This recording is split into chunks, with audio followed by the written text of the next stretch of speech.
قل بالله وآياته ورسوله كنتم تستهزئون لا تعتذروا قد كفرتم بعد إيمانكم. والله بي كافر بن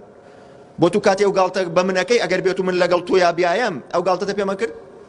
أجر من وقتو ملحد بيايام يعني أجر من وقتو بيدين بيايام يعني أجر من وقت لقل حزبك تو يا بيايام أو قالت تبي مكر بلام لبر أوي كوا هدي بيغمبر مالقرد صلى الله عليه وسلم أو قالت بياكي لبر أوي دس خوشيك لتو بكري أو قسم بياكي بلام قرب سرت أو كوا دلكتا قريا ولا كفر ولا إيمان وبو كفر. لا تعتذروا قد كفرتم بعد إيمانكم. ما كلاقي وأنا عرب بابك جرين أو مسلمان كان هروا إسلام هروا ترسنوك بوا ما يدا بال الإسلام كاتك كسانك دولتانك هن ترسنوك النايرن دفاع بكن لا فلسطين ما يخم المسلمان كان ما يخم الإسلام دڵنیابە لەوەی کەوا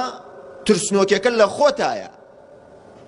چونکە ئیسلام خاوەن عیززەتە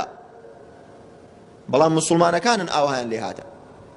بۆیە مەیدە پاڵ ئیسلام ئەو قسە کوفرە و لە ئیسلام پێی دەرەچیتە دەرەوە.